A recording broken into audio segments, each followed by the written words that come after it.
Lana is actually like better than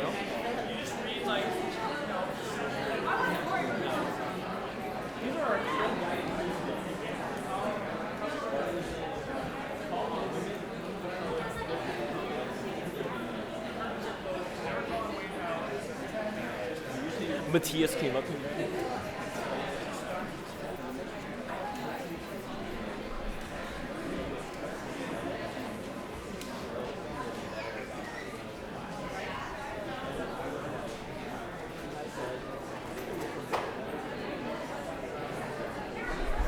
Oh my god, the professor? That's how you ended it? Yeah. No permanent friends, no Remember, I slap you with my hand and shake your hand. Yeah. No. My favorite one is the.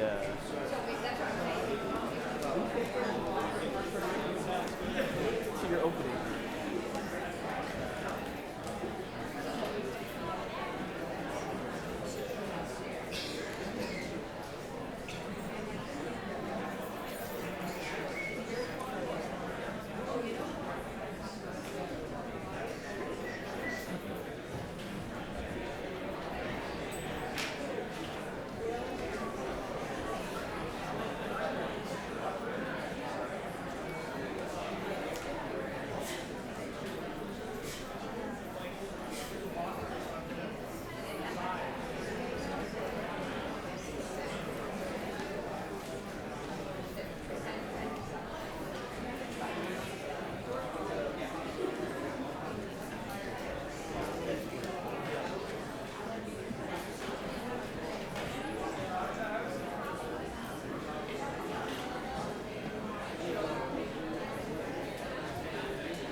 Oh wait, you can sit on that like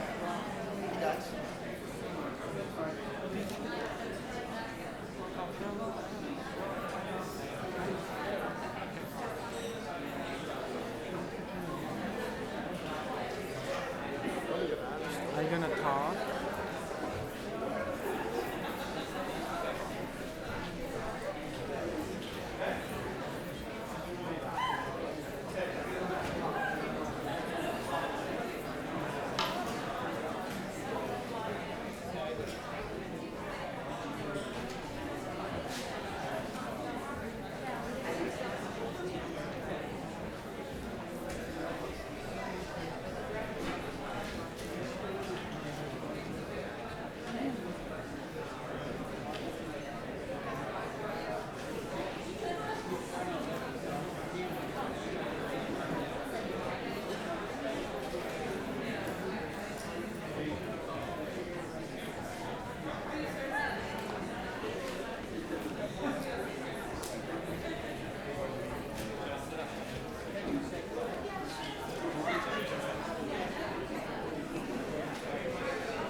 Hi, good evening. I'm David King, Associate Professor at the Kennedy School of Government, and welcome to the John F. Kennedy Jr. Forum. For 25 years, this space has hosted heads of states, members of Congress, Pulitzer Prize winners, CEOs, military generals, first ladies, playwrights, and so on. The speakers were invited here to inspire students and the community and to get you all involved in politics or public service.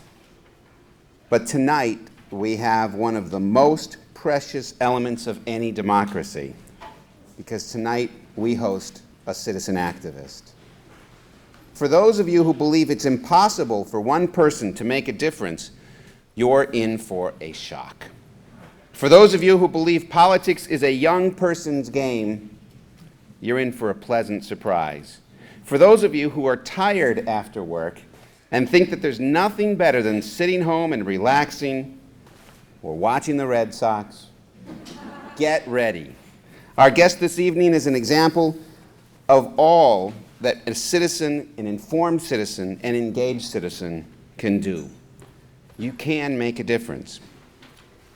Through her willpower and determination, she forced the issue of campaign finance reform onto our nation's agenda.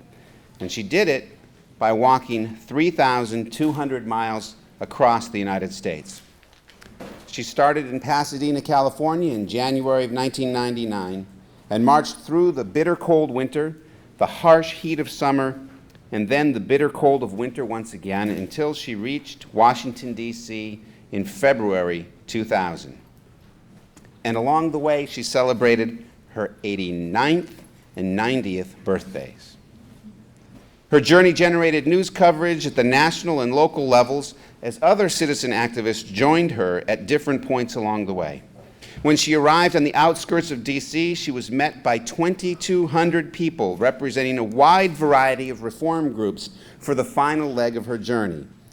And when Vice President Al Gore adopted a campaign finance reform plank in his platform, he credited 3 people, Senators John McCain, Bill Bradley, and our guest this evening.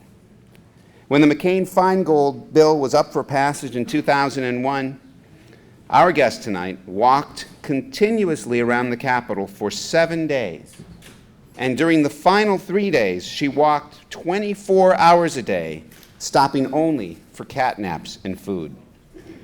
She met with 35 senators during this vigil, representing to them the feelings of the people she met along the road. And to give you a sense right now for how she campaigned, please join me in watching this very brief video. Roll the tape, please.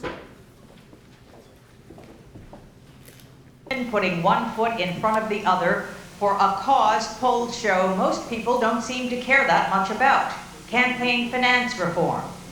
Doris Haddock's cross-country trek averages 10 miles a day. We caught up with her in Fort Worth, Texas, her journey's halfway point for tonight's Point of View. I start walking about 6 o'clock, and from 6 to 7 I get in about 3 miles, so that breaks it up. That's 1/3 of the way, and the sun is just coming up then. Somebody often is with me to walk. I'm 89, and I'm going to be 90 January 24th, 2000, when I arrived in Washington, D.C. It is crazy, isn't it? I thought that something had to be done, and this was the only means that I really had. I live on Social Security and a very small pension. Doris Haddock, she's also known as Granny D. She's been walking cross-country since January the 1st to promote campaign finance reform. The people with whom I talk with on the way say all politicians are crooks, and I'm not going to vote anymore. I have 11 great-grandchildren, and I don't want them to be brought up in a country that is run by the corporations. Well, they're taking it over by giving money to the campaigns. You know, I think today a man has to sell his soul to the corporation in order to become elected. My son thought that he said I was crazy, and the place for me was in the nursing home, not out on the road. So first he said, you must walk 10 miles a day, every day, with a pack on your back, going up the hills in New Hampshire, which I did for 9 months. You having a good trip so far? Everywhere I've gone, people have taken care of me, as if I were an old woman, which of course I am. The hardest part of the walk itself is the 9th and 10th mile. The sun is out, and my head begins to feel like I'm going to burst. And I know that I'm really near trouble. You're collecting all of these signatures on a petition. What do you hope to do with them? Well, I hope to show them to the Senate when I get there and say, look, you and the media are saying that the people out in this country don't care about campaign finance reform, and it's not true. It's a lie. You went the extra mile today. Yeah, I went the extra mile. Who's got a 5 on me? Yeah. 80.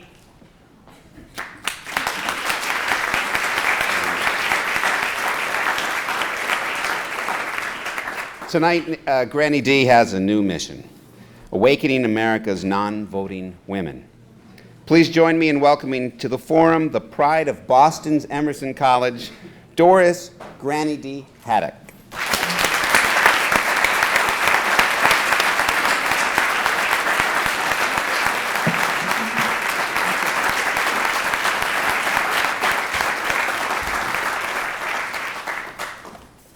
Thank you. Thank you for that fine introduction. I have 15 great-grandchildren now. It is a great honor to be here at Harvard, Kennedy School of Government. I thank you for inviting me and for coming this evening to hear me. I have spoken to Harvard students before. The circumstances, however, were quite different. Young men, for they were all men, of the Harvard Business School came for their lunch and dinner, and a young girl in a booth at the door would ask to see their meal cards. It was 1927, and I was 17 years old. Several of the students would bring me books to read, as I seemed intent on learning things.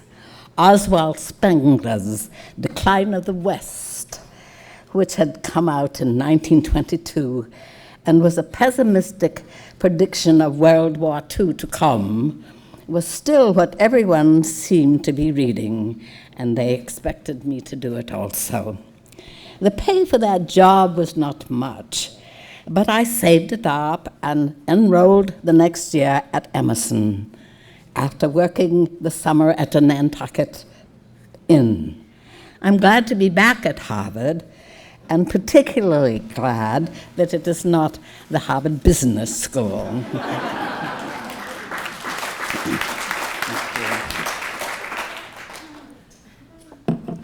I am deeply honored to be speaking from the podium where last week a true hero of democracy spoke to you, Polish President Lech Walesa.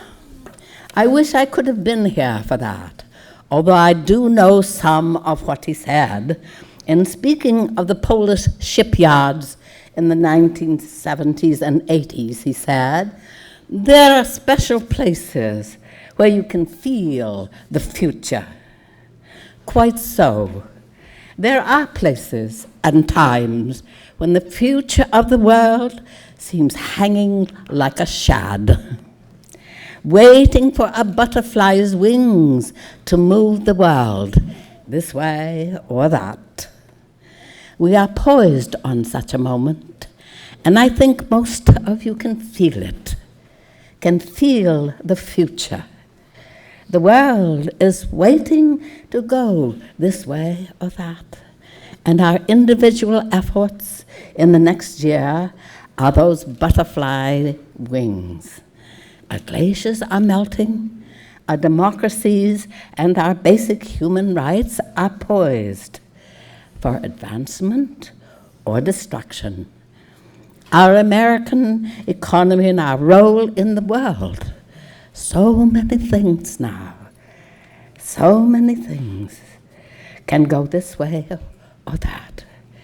It is almost too much to contemplate, too much to worry about.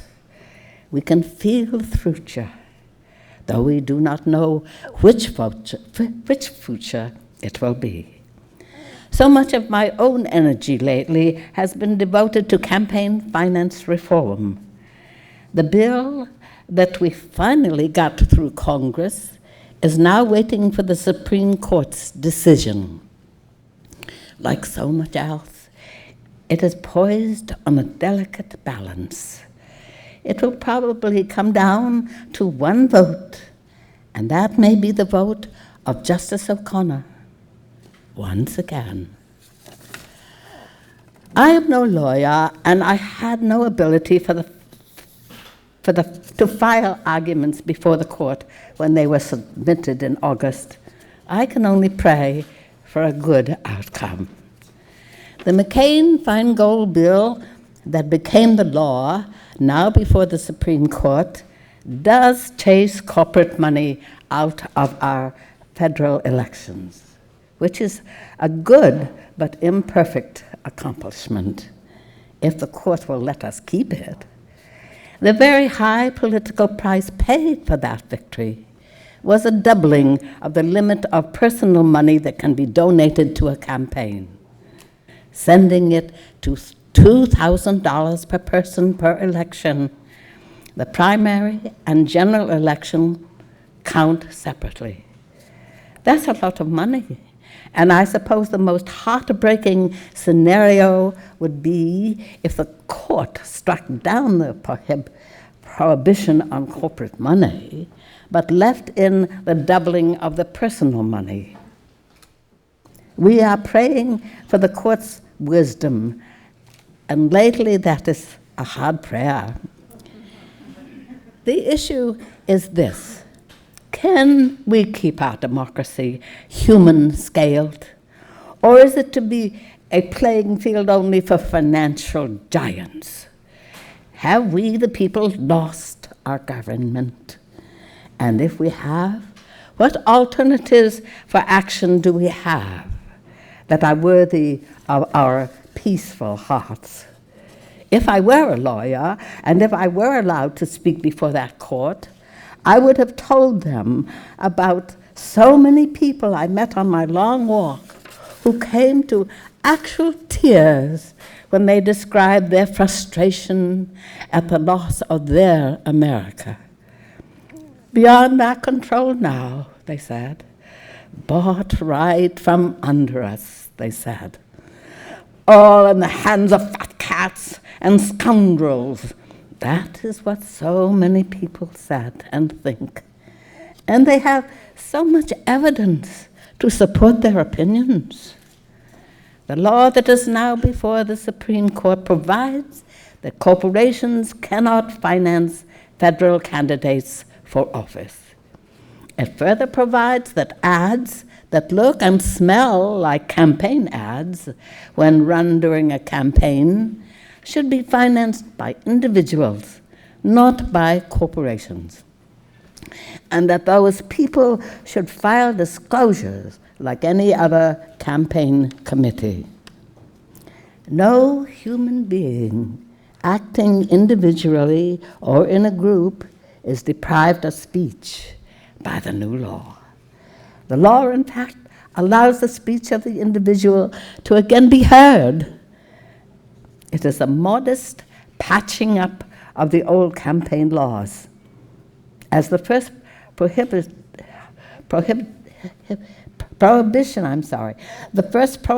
prohibition was a hard time, you know, it really was.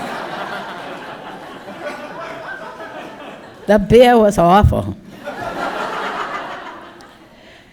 As the first prohibition of corporate money in our elections was put in place by Republican Teddy Roosevelt in 1907, 3 years before I was born.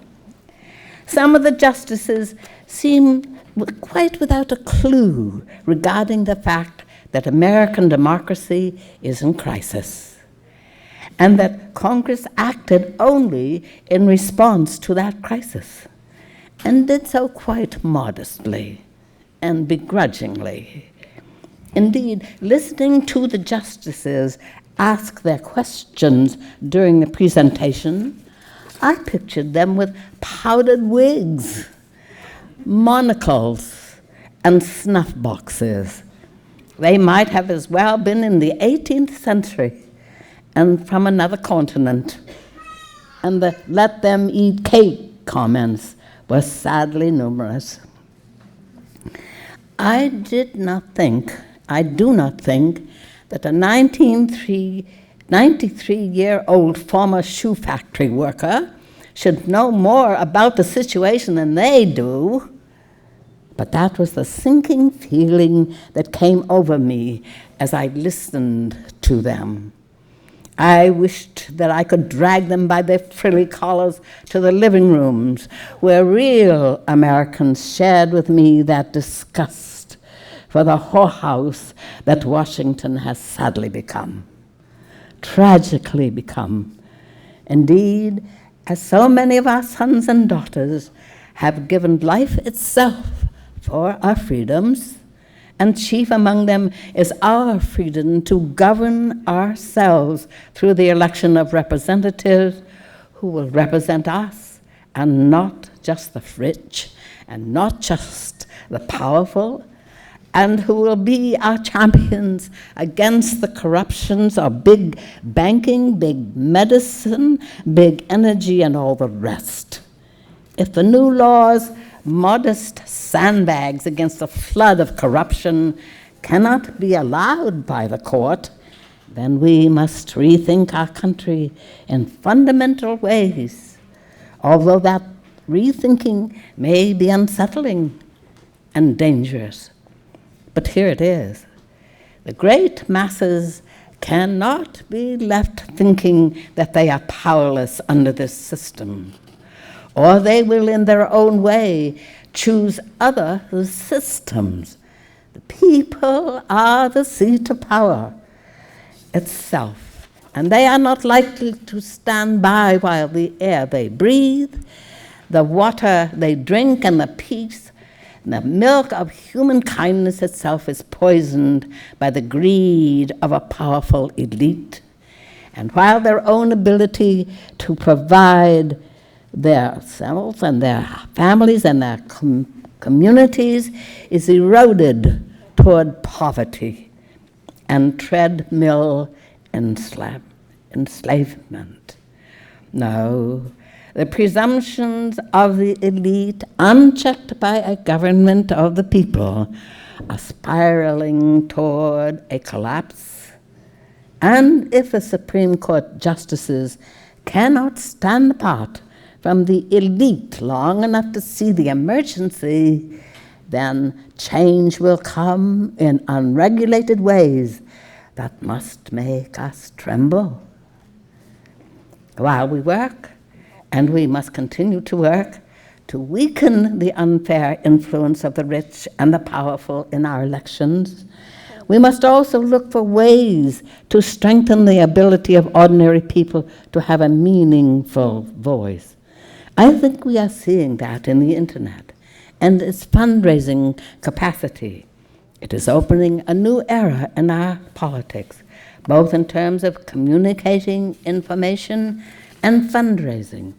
And it looks a lot more like democracy than does the $2,000 a plate chicken dinner and the $200,000 corporate donation. I hope you all will give a little bit of money and other energy to your favorite candidate. And the internet offers easy ways for you to do so. If we all give a little to the champions of our values, then a people-powered democracy, the only real kind of democracy, can have a fighting chance against the chicken eaters. It is interesting that today's New York Times reports that Chinese President Yu is calling for more democracy in China as an antidote to corruption. Large political systems have corruption. The opposite of corruption in large political systems is not sainthood, not in this life. The opposite of corruption is democracy. People tend to not choose to be oppressed and exploited and starved when they have a voice in the matter. Look at the great tax giveaway to America's richest of the rich and see it as a failure of representative democracy, which it is. See it as a profound crisis, which it is. Might our Supreme Court learn something from China about democracy? I think they could. And to Sandra Day O'Connor, who gave us the Florida decision and all that came from it, here is your chance to square your account with heaven and history.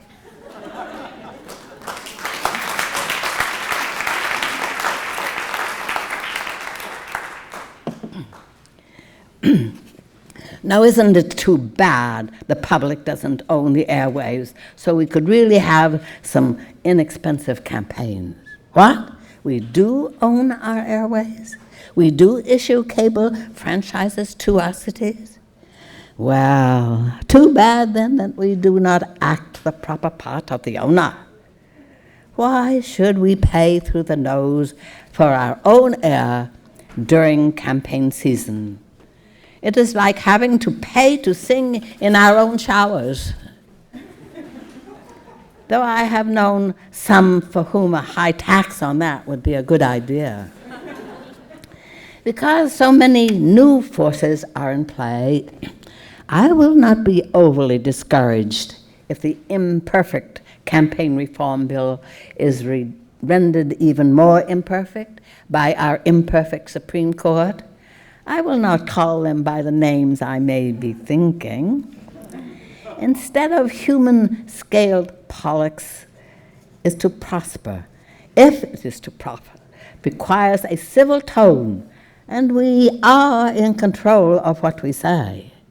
And it does take the cooperation of both sides to have a shouting match. I wish the same were true of execution squads.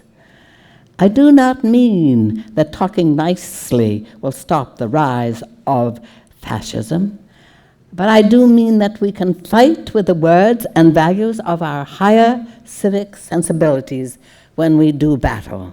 Shouting and name-calling does not make one a better swordsman.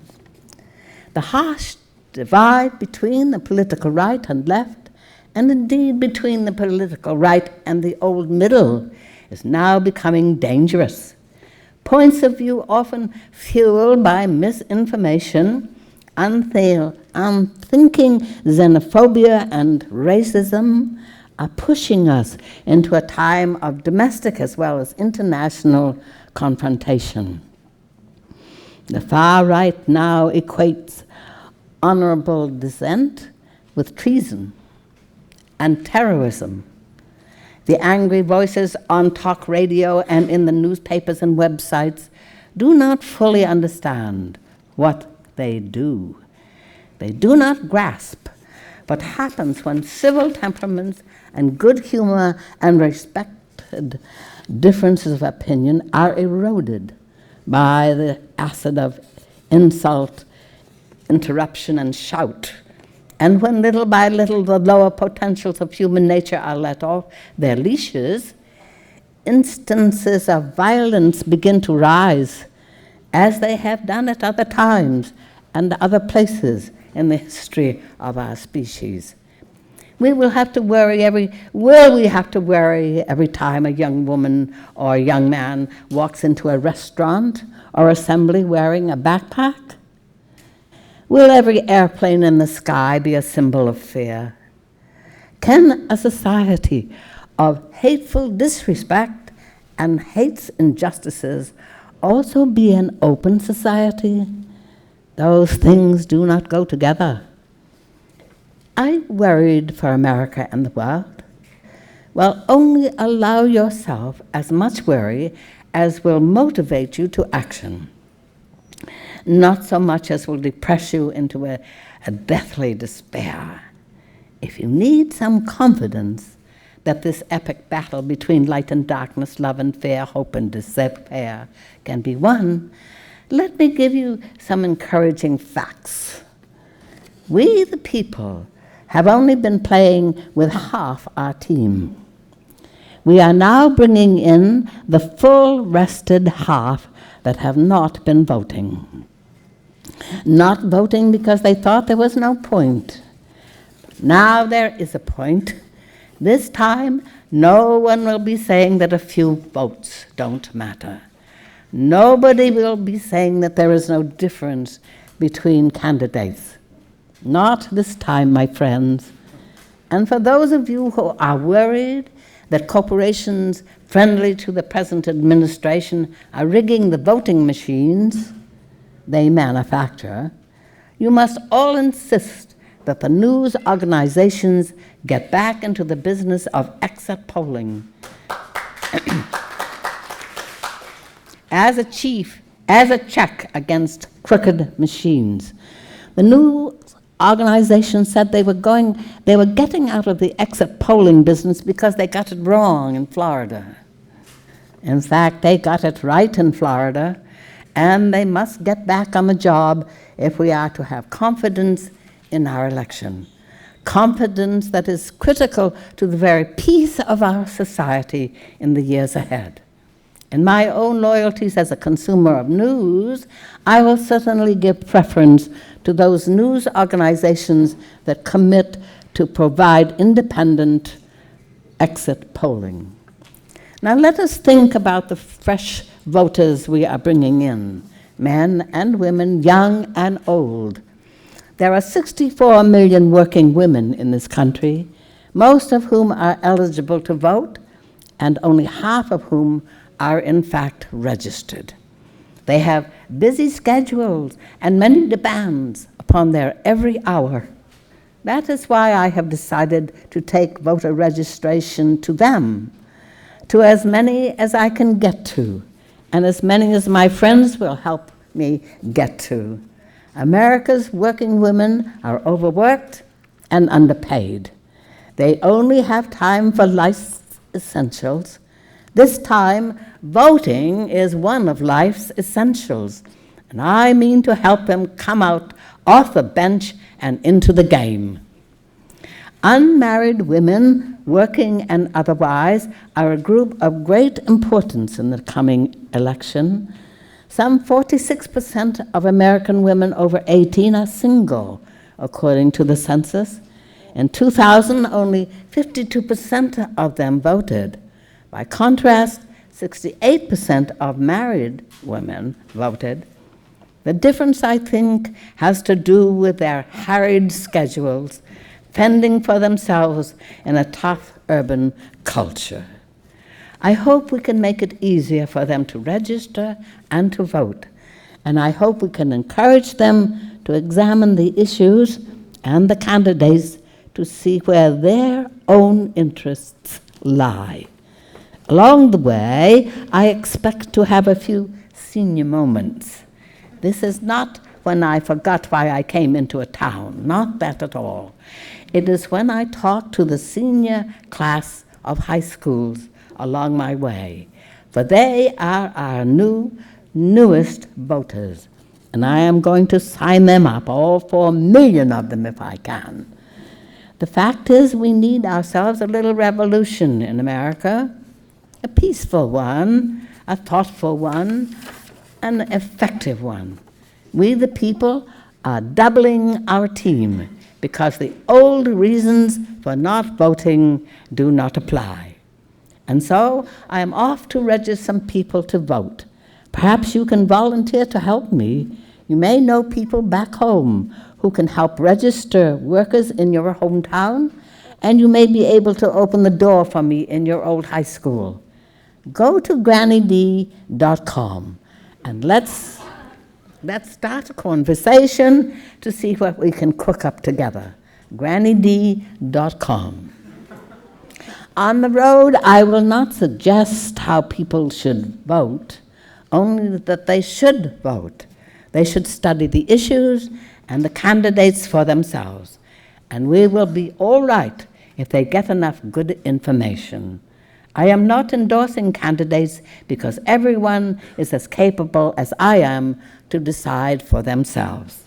All I ask is that they consider the blood and sweat that have been spent on the government of the people, by the people, and God help us, for the people, and that each of us will understand that it is a great offense to those who have made those sacrifices if we do not do the one thing asked of us in return, to study the issues and to vote. Let me say a word to each of you personally. If you will be here in Massachusetts for the election next year and you haven't registered to vote in Massachusetts, you can do so because I have brought some registration forms, and you will find them here somewhere, over here on the table. And all you need to do is to fill them out and leave them for us, and we will take care of it. And you will be registered and ready to vote here in Massachusetts in 2004. Thank you.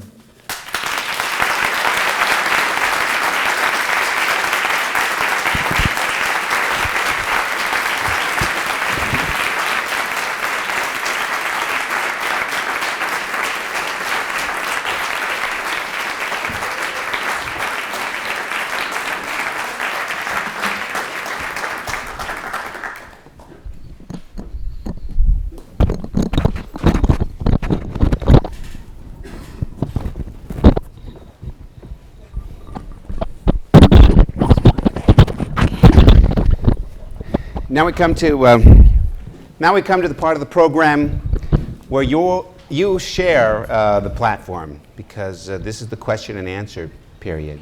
And I'd like to invite anyone to come to the microphone. Please identify where you're from, and make a brief comment, not a speech. We're going to try and get through as many people today as we can. But I also want to call first on Bart Turner. Bart marched with Granny D, and we'll turn to you for your first question, but identify where you're from. Are you an undergrad at the college? I was once. I'm not currently, though. No. My name is Bart Turner. I'm from Phoenix, the Phoenix area in Arizona. I'm a mid-career student here at the Kennedy School of Government. Granny, I first met you in Peoria. You stayed the night at the house of some friends of mine as you walked through Peoria on your way to Phoenix. And the next day in Phoenix, I walked with you in the heart of Phoenix, and we went to the office of one of our senators, our U.S. senators there. It wasn't John McCain, it was our other senator, John Kyle. And I sat with you and dozens of other people supporting you while you waited in the sun, in the heat, outside his office building. They wouldn't even let you indoors, and he refused to meet with you. And on behalf of Arizonans, I'd like to apologize to you for that behavior. I saw you again at the Democratic Convention in Los Angeles a few years back, and now I get to see you here in Cambridge. And I got to tell you, my girlfriend's kind of thinking maybe something's up between us, but I've tried to put her at ease. So my question for you is, and I'm so proud of you for taking on the next step of the issue, which is registration and voter turnout. You're focusing this next leg on registering working women. And I want to know, as a registered male in America, how many ways are there that I could possibly help you in helping get more women registered to vote? Well, I think it's wonderful that you're offering to help me. Please tell your girlfriend that I am not a danger. At the age of 90, 93, I'm trying to shorten it now. Well, I think that anything that a woman can do, a man can do, and I'd be happy to have you come and drive the bus. We can use a lot of help. We are going to have a little camper, in which I will be staying anytime I'm invited to come to a home and get food and shelter. I'll be happy to accept that invitation. Otherwise, I will be in a little camper, and we need people to come and drive that camper. and we would greatly appreciate that kind of help. Thank you. To this microphone. Hi, my name is Liz Jewers, and I'm a student here at the Kennedy School in the MPID program. And I just had a question for you, basically a question for you on the issue of immigration. And when you're talking about voter registration in sectors of the population that aren't voting, one sector of the residing population in the United States that doesn't vote in elections are illegal immigrants, and it's a big issue on their exclusion from government services and their exclusion from elections. And I just want to know if you had any feelings on that issue that you could share with us on the issue of illegal immigration and their exclusion from services. Do you understand what she's asking? I believe so. The issue is illegal immigration and their exclusion from services and the fact that they're unable to vote? They're unable to vote, and kind of like, what are your feelings on that issue if you feel that, yes. if there are any... Well, I think it's too bad. And I really don't, I'm really not an authority on it. Is there anyone in the audience that know about this? I would be happy to find out about it and let you know if you give me your name and email later. Okay. That would be nice. We have mics on the second floor as well if anyone would like to find an open mic. We turn to this side of the room. Thank you. No, it is not as easy. It's not as easy to come here as people sometimes think. It really is not easy to get into America, to stay and to work and to find a green card. It's a very difficult process, I know that. Yes. Thank you. Next question. Hi, my name is Vivek Mota. I'm from the Graduate School of Arts and Sciences. My question is, when we're talking to people who are disillusioned with the slate of politicians they've seen recently, people who are trying to register to vote, what can we say about the candidates that we have now to give them some hope? Why should they be convinced that there really is a reason to vote? Well, I think that a great many people do not understand that we are in a crisis situation. You ask them to study the issues. If they read about it, they can find out what it is that's going on in this country. So many people are asleep. They don't recognize the fact that we are losing our democracy. It's slip sliding away. And they need to find out about it. It's not impossible to find out about it. It's all over the internet, and all of the candidates are out there talking about it. And so the information is available. And that's what they need to do. Get busy and do a little reading about it. I might just add to that, if we're unhappy with the slate of candidates, then we need to run. Kennedy School students and undergrads, you need to run. So get out there and give them some real choices. Next question. Hello, my name is Allison Keevy. I'm an undergraduate. I'm from the Bronx, New York. And I was wondering what your opinions were about the Democratic candidates for president for the next election. What do I feel about them? Yeah. Well, I'm very happy that there are 10 of them, and that you really have a big choice, and all you have to do is you can very easily find out what they stand for, and you must study each one of them very carefully to see if you have a particular interest or you have a particular need. You must study it and find out what it is. You must not think a person cannot be elected, or you don't want a person to be elected because there's one thing that you don't agree with him about. You must be willing to accept the fact to look at what person you think would be electable and would do a good job as president. This is for your country. This is not for yourself, really. This is for your country, and you must think about that when you read about the candidates. I am not going to endorse or tell anyone who they should vote for. That is not my wish. I wish you to vote, and if you all get out and vote, we'll have a democracy again, and then it will be much easier for the person in the White House than it is today. The next question, please. Hi, my name's Elizabeth and I'm an undergraduate here. I was just wondering if there was any legislation in Washington now or any legislation you were thinking that would be good that would help your effort to get more people registered to vote. I don't know of anything, although McCain has just got a new bill that he's working on. But I don't think there is anything that is there except for McCain-Feingold bill that can do what, and that is not sufficient to be done. We need public funding in this country. That's what we need. And anybody that wants to help out should find the group that is working on public funding and give them a hand. Because until we get public funding throughout the country, we are not going to have a real democracy.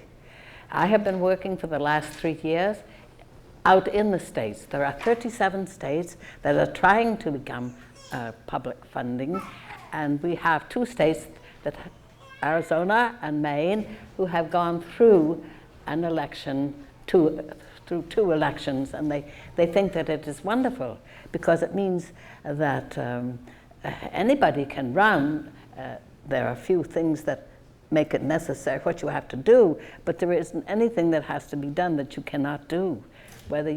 And so people are running without needing to, they can't use their own money or anybody else's money. It has to come from the government, which seems reasonable to me. They are our servants. They are the people that work for us, and so we should pay them. We should take care of them.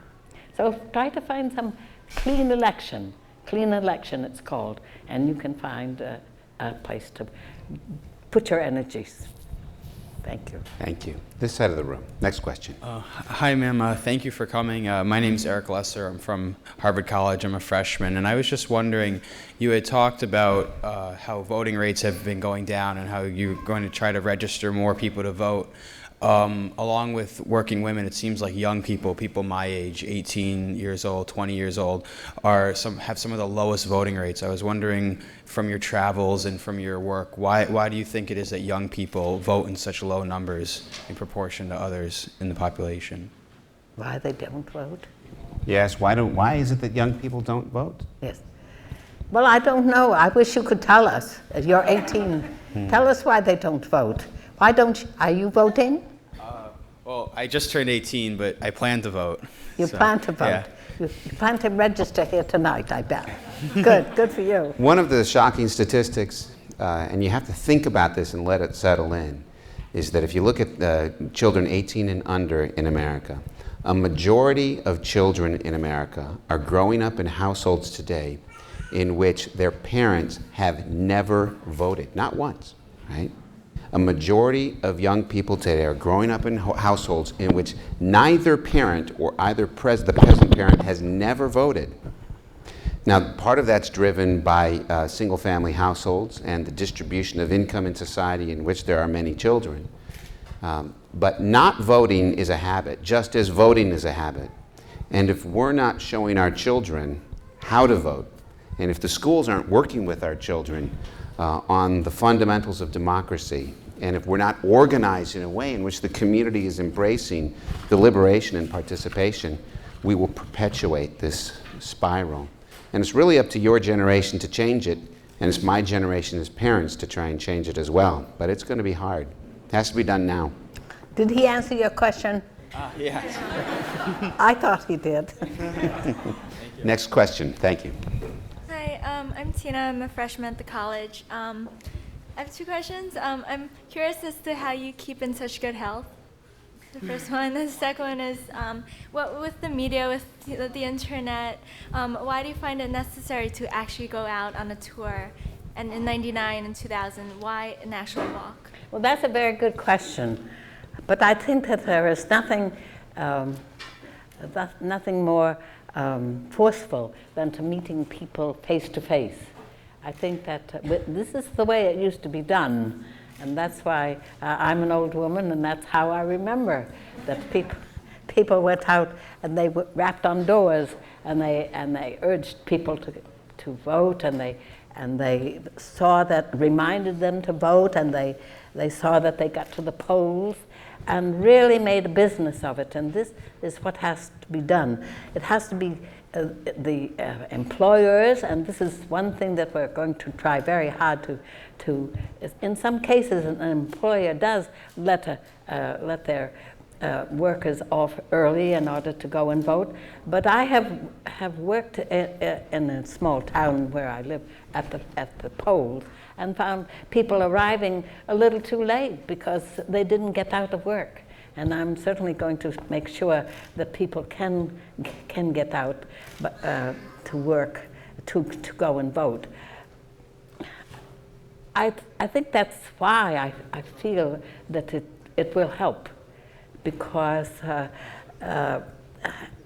after all, and internet is true. You can get a lot done that way, but it can't speak back to you.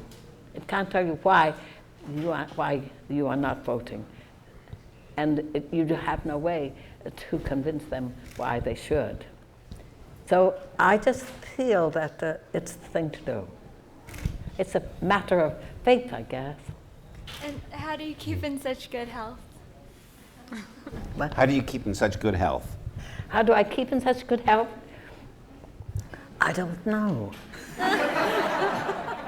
I've never had any diseases. I have been very lucky. I've never had heart trouble or diabetes or any of those things. They've all escaped me. I think it's probably because I move so fast, no one can catch me. Thank you. Next question. Thank you for being here, Granny D. My name is Melissa Wickman, and I'm a student here in the Master in Public Policy program. And I have to tell you, I felt like I was being read a story tonight, and when I go to sleep, I'm going to be dreaming or having nightmares about scoundrels and chicken eaters.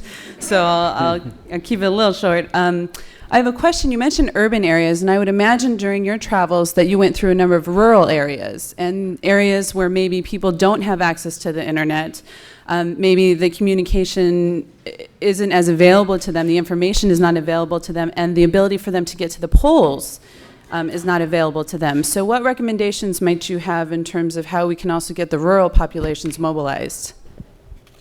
Well, you know, there's something that they call a snail mail. You know, you can always send a note to somebody, and a personal note would be more important than that was a regular brochure. I mean, these brochures, you know, you look at them and you toss them, but a personal letter makes a very big difference, and it's very important to do that to those people who are rural and have no means, because you own a computer, you think everybody does, but that's not true. Not too many people at 90 have to learn how to get an email out, but it can be done. But I think that will be more and more people will be getting that communication. It's amazing to see them in trailers, as I have done. Next question. Thank you for your question.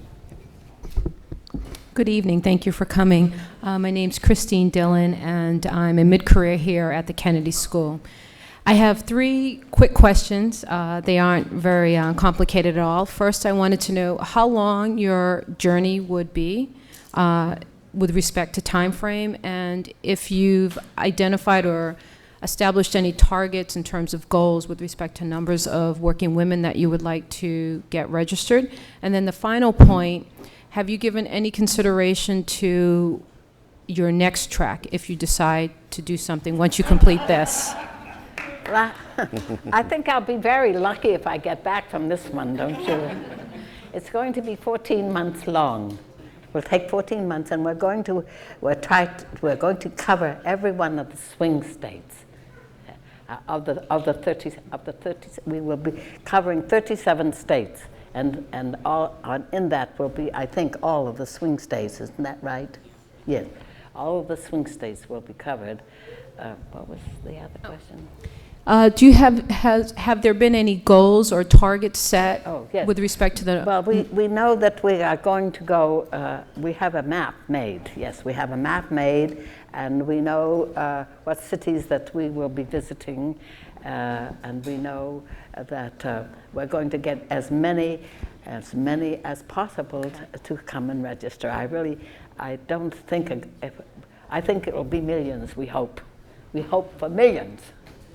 And on your web page, I guess there'll be some type of indicator that we could go to? Dennis Burke, who is our webmaster, who will keep it up and keep it in. People are overwhelmed at the way he does. He's just incredible. He has, our speeches go right on there, and he will keep it up. Thank you. And will your speech from tonight be on your webpage? Because we'll put it on ours. It'll be up tomorrow, and we'll send emails around to try and circulate this to other people and get the word out. That'll be very nice. Yes. Next question. Thank you. Hi, I'm Betsy Moon. I'm from Austin, Texas, and I walked with Granny Dee into Washington when she finished her last trip. I liked what you said a while ago about speaking to people personally about voting. And I'd like to encourage all of you to talk to your friends, talk to everyone you know. That's how you get people interested. Carry information with you, convince them that it's important now. Doris, will you be registering men in these workplaces too? I'd be registering. Are you going to register any men? Oh, of course I'm going to register women and men. Anybody that's still alive, that can still write. I don't care whether old or young, but I'm concentrating on those women because I really want them to vote. I want them to become part of our country. Because they really, I know all about this, all about working and having children at home. I know what it's like to come home after 8 hours of pressure work. I worked in a shoe factory. I worked in an office. I helped to set up the line four times a year, and it was big pressure. Sometimes I would, before a show, the salesman would come in and have five more shoes that had to be costed. And I would be working in that factory that held 400 workers late in the night, and the only other person that would be there would be the watchman, who would come around once an hour. So I know what it is then to get home and get dinner for your husband and your children, to do the dishes, to help with their homework, and put them to bed, and then wash clothes for the next day. It's not an easy life to work, but you do it because you want those children to have more than you had, and so you do it. We have time for 2 more questions, one here and one over here. Let's turn to the next question, please. Hello, my name is Michael Putnam, and I'm in the public policy program here. I think you have a great story of leadership, and I'm curious who your inspirations are and how you keep going when you hit hard times. Who are your inspirations, and how do you keep going when you hit hard times? Oh, well, to tell you the truth, I think inspirations often come from people who are in power. I admired FDR. I mean, we were in the middle of a depression, and he came out and he lifted our spirits. He said, the only thing to fear is fear itself. And to me, he was a hero. That's one. I admired Helen Keller, who was blind and still wrote and wrote poetry and wrote stories. And I admired her. I guess that's one for each. And what was the other question? How do you keep going when you're... How do I keep going? Oh, the mission. If you have something that's so important that means more to you than yourself, then it keeps you going. And of course, there's a certain amount of ego in it, a certain amount of pride in it, and it feeds on itself. You know, when I first decided to walk across the country, I mentioned it to Paul Wellstone. Had come up to New Hampshire, and he was looking for to see whether or not he would be a good president. We have those, you know, in New Hampshire, one after the other. And I went to a reception where he was speaking, and I decided to announce there that I was going to walk across the country. Mm-hmm. Wow! It was in the USA Today the next day, because they have a page, if you don't know it. In the USA Today, there's a page that tells about what is happening in every one of the 50 states that day. And this was a no news day, I think, because on it, it's under New Hampshire, it said, a woman by the name of Doris Haddock says she's going to walk across the country for campaign finance reform, and she's 90 years old. Well, I began to get telephone calls from everyone saying, aren't you afraid? How can you do it? Well, aren't you afraid? And I would say, well, no, I'm not afraid. I'm not afraid of anything. I think when you're a second girl, it makes a difference. I don't know how many of you are second girls. They expected a boy, you know, and instead of that, here's this second girl. And you have to earn your way. You have to work hard to catch up with that number one. And that's it. Thank you. Thank you. The final question tonight. My name is Sylvia Clute, and I'm from Richmond, Virginia, and I will tell you that you are my inspiration. I'm extremely concerned about the possibility that our electronic voting machines are being rigged, and I understand that there is a bill before Congress that when you put in your vote, you will get a ticket, just like you get a receipt when you go to the store, and then as you go out, that ticket will be put in a box, so if there's any question, there can be a paper count. So I would encourage you to encourage people to support that bill, because that's absolutely critical with that. My question is this.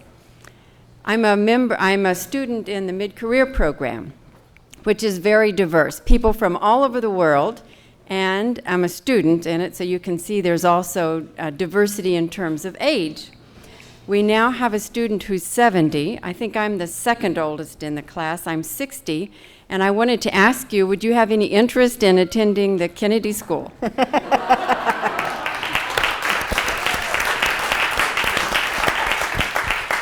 Thank you very much. I don't think my head will hold much more. I have been going to colleges. I'm very, very lucky, because my hardcover book, it was Granny D walking across the country at the age of 90.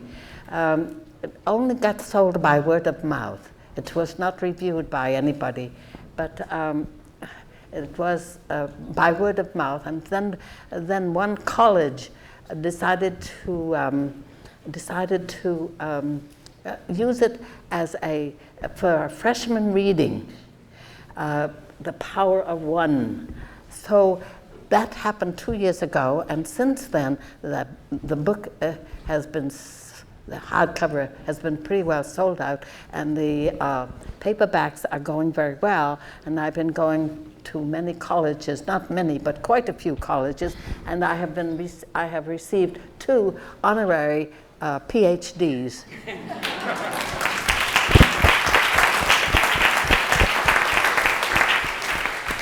So with 2 PhDs, come on, I don't need any more, do I? Well, Granny D, thank you very much. We need more of you, and thank you for coming tonight.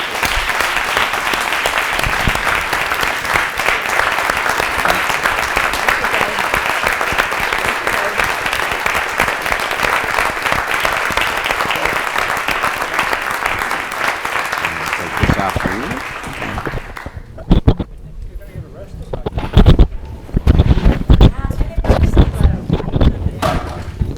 Register to vote over here. Right.